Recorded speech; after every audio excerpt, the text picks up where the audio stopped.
Pemirsa, hasil otopsi jenazah Sumarna, Satpam Waduk Jatiluhur yang ditemukan tewas dalam kondisi terborgol di Purwakarta, Jawa Barat, mengungkap adanya luka akibat benturan benda tumpul pada bagian wajah dan belakang kepala.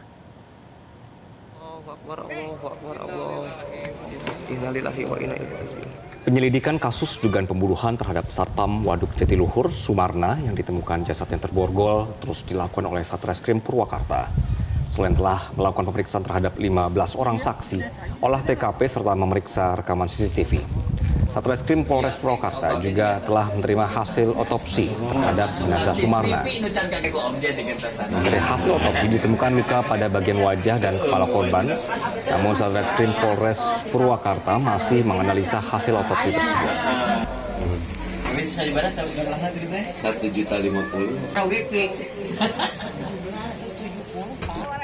Awas ya beling, awas kalau masih beling. Sambut.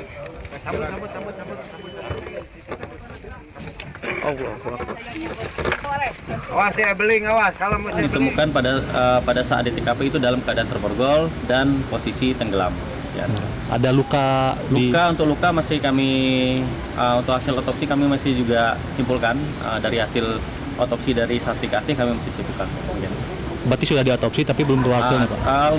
Untuk hasil sudah keluar, tinggal kami analisa, kami periksa ahli dari kedokteran. Ya. Apakah sudah ada identitas terduga pelaku yang dikantongi, Untuk Pak? identitas kami belum mengantongi, sementara kita sudah melakukan pendalaman terkait dengan informasi-informasi yang beredar di masyarakat. Beserta juga kami juga menggali beberapa informasi melalui CCTV dan rekan kerja korban. Ya pemirsa, kasus ini masih menjadi misteri.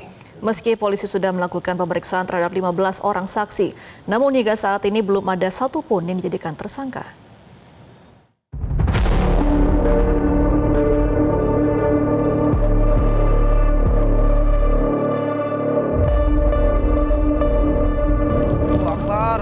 Satreskrim Polres Purwakarta masih mendalami kasus tewasnya Sumarna, 42 tahun, Satpam PJT 2 yang tewas di Waduk Jatiluhur dalam kondisi tangan terborgol ke belakang.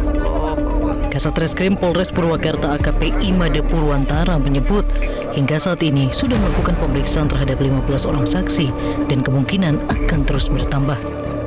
Selain itu, penyidik sudah melakukan 3 kali olah tempat kejadian perkara serta sudah melakukan sejumlah analisa terkait kematian korban. Bahkan, handphone milik korban juga sudah diamankan yang saat ini masih dalam pemeriksaan tim penyidik.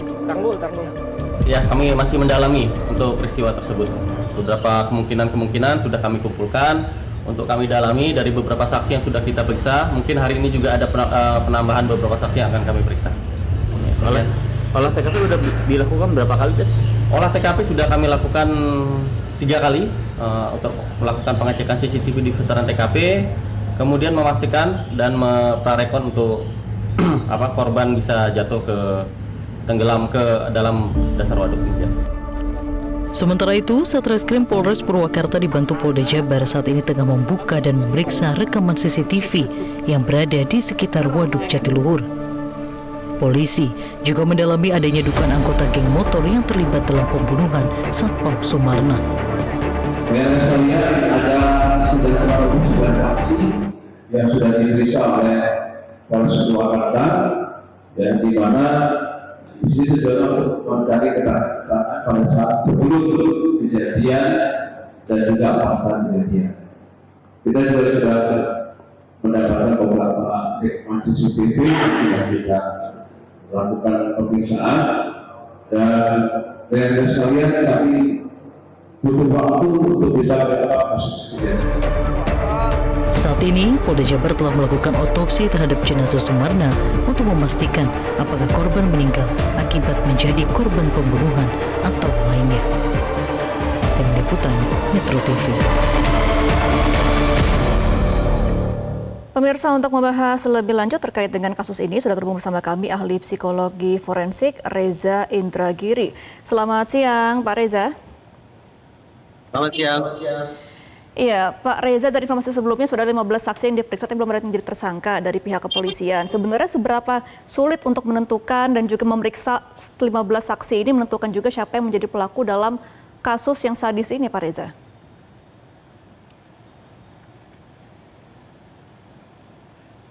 Tampaknya pelaku atau para pelaku ini cukup cerdas ya, tentang bagaimana cara yang bisa mereka lakukan untuk meminimalkan tertinggalnya bukti pada tubuh korban. Yaitu mudah-mudahan ini tidak menjadi sebuah pembelajaran yang keliru, adalah dengan mencoba menenggelamkan tubuh korban sedemikian rupa, mencelupkan tubuh korban ke dalam air. Tampaknya itu merupakan manifestasi bahwa mereka sekali lagi punya kecerdasan untuk membersihkan diri mereka dari pertanggungjawaban pidana. Kecerdasan sedemikian rupa yang kemudian diaktualisasikan dengan perlakuan sedemikian rupa terhadap tubuh korban, saya tafsirkan itu sebagai sebuah bentuk kematangan tentang bagaimana mereka melakukan aksi perencanaan. Jadi seandainya diharuskan untuk berspekulasi apakah ini merupakan sebuah kejahatan sifatnya spontan ataukah didahului oleh perencanaan, maka saya cenderung untuk mengatakan ini memang merupakan sebuah kejahatan yang terencana yang manifestasinya sekali lagi adalah dengan perlakuan sedemikian rupa terhadap tubuh korban guna menghilangkan jejak kejahatan atau bukti-bukti di tubuh korban. Oke. Kang Reza, kalau kita membaca tadi hasil otopsinya sudah ada ya, begitu ada dugaan luka benda tumpul begitu. Apakah psikolog forensik juga memperhatikan pola distribusi luka atau ini murni domain forensik medik misalnya? Terus bagaimana kemudian temuan ini diterjemahkan menjadi analisis perilaku pelakunya? Kalau sebatas analisis tentang luka, sudah barang tentu itu berada di ranah kedokteran forensik. Tapi psikologi forensik bisa membangun profil berdasarkan pola luka yang ada pada tubuh korban. Misalnya, dengan asumsi bahwa setiap pelaku kejahatan akan berusaha menampilkan perilaku seefisien mungkin agar konfrontasi dengan korban bisa sesingkat mungkin, agar kemungkinan terlacak oleh otoritas penegakan hukum sekecil mungkin, maka boleh jadi perlakuan berupa pukulan misalnya, termasuk pukulan dengan benda tumpul, seyogyanya sesedikit mungkin, namun semematikan mungkin. Tapi kalau ternyata pada tubuh korban berserak sekian banyak luka, termasuk luka tumpul, maka terbuka ruang tafsiran bahwa boleh jadi penggunaan alat tumpul yang dikenakan kepada tubuh korban tidak semata-mata sebagai cara untuk melumpuhkan, apalagi maaf untuk menghabisi korban, tapi boleh jadi berseraknya luka sedemikian rupa merupakan manifestasi betapa ada muatan emosi yang sangat besar pada diri pelaku. Muatan emosi yang seolah-olah hanya bisa diluapkan, hanya bisa diredakan dengan melakukan aksi kekerasan yang katakanlah overdosis terhadap tubuh korban. Itu cara kerja berpikir psikologi forensik untuk mencoba membaca kira-kira ini arahnya akan berupa kejahatan apa, motif apa yang paling dominan, apakah motif emosional atau motif instrumental. Kalau yang saya katakan tadi, memang akhirnya akan mengarahkan kita pada kemungkinan motif emosional. Bahwa sekali lagi, bagaimana pelaku kejahatan melakukan perlukaan atau pencederaan terhadap tubuh korban hingga level yang di atas batas, karena itulah cara yang dilakukan untuk memastikan perasaan atau luapan emosi pada diri pelaku bisa diredakan. Baik, Pak Reza, kan sempat ada dugaan juga kalau para pelaku ini adalah anak di bawah umur, di usia SMP. Kalau memang benar anak di bawah umur, seperti apa hukumannya harus dilakukan kepada anak-anak? Karena kan memang kejahatannya sudah masuk ke ranah sadis dan juga tingkat yang dewasa, begitu ya Pak Reza? Saya terus terang orang yang tidak begitu berbahaya dengan rezim peradilan pidana anak yang ada di negara kita. Kenapa?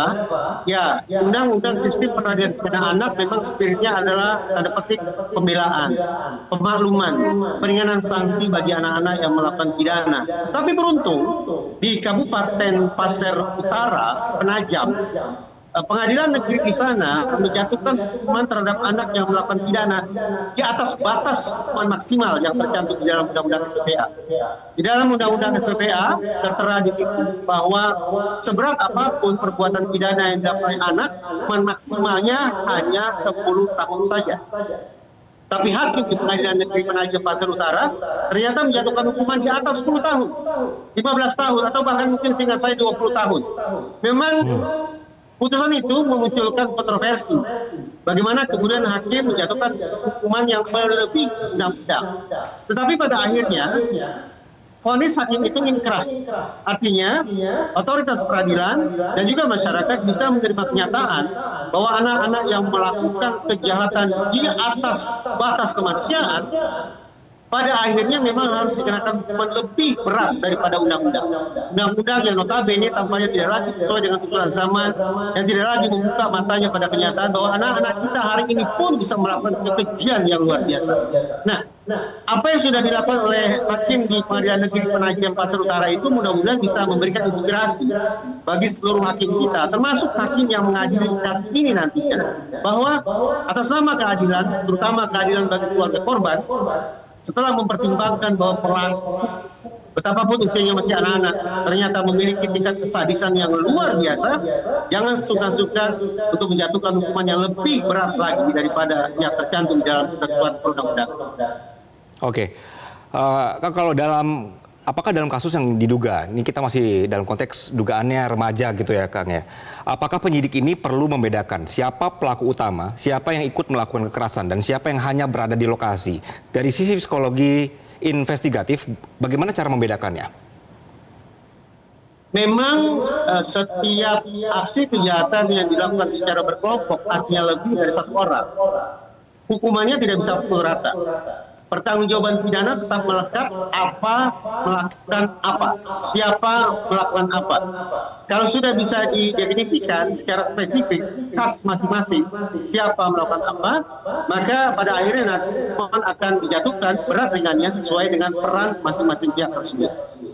Nah, karena tadi saya sempat membangun asumsi bahwa boleh jadi ini merupakan sebuah kejahatan yang berencana, maka memang perlu ditakar pada diri masing-masing pelaku ada atau tidak 4 unsur berikut ini, yaitu target, insentif, sumber daya, dan resiko. Semakin banyak unsur-unsur itu tersedia di kepala pelaku atau para pelaku, maka hukumannya akan lebih berat lagi. Tapi sebaliknya, kalau ada sebagai pelaku yang ternyata dari 4 unsur tadi itu ternyata hanya ada 2 atau mungkin hanya ada 3, maka sudah barang tentu hukumannya akan lebih ringan daripada pelaku-pelaku lain yang keempat unsur itu secara kumulatif, secara keseluruhan tersedia di dalam kepalanya. Nah, ini cara untuk menyisir pada akhirnya siapa melakukan apa, bobot perannya seperti apa, sampai akhirnya nanti hukumannya seberat apa. Oke. Baik, Pak Reza, ini kan juga ada dugaan bahwa Satpam ini kan korban adalah menjaga sebuah perusahaan yang memiliki barang-barang penting begitu ya. Apakah juga ada dugaan bahwa pelaku ini bukan karena ditegur dari korban, tetapi juga ada perencanaan yang lebih untuk masuk ke perusahaan itu ketika si korban ini sedang menjaga? Memang secara menyedihkan korban ini kehilangan nyawa.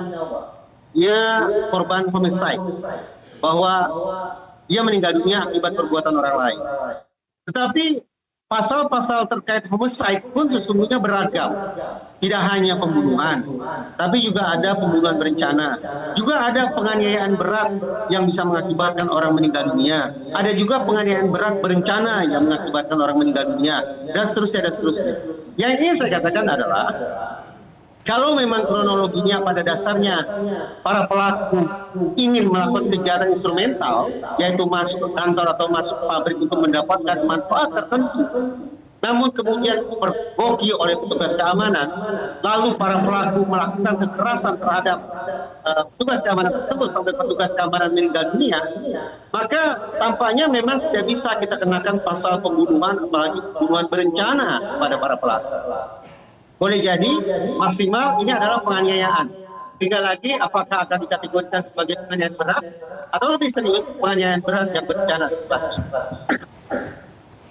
Oke, baik. Nanti kita akan nantikan seperti apa penelusuran dari pihak kepolisian. Terima kasih atas insight-nya Pak Reza Indragiri selaku ahli psikologi forensik. Selamat kembali beraktivitas. Jelajahi cara baru mendapatkan informasi. Download Metro TV Extend sekarang.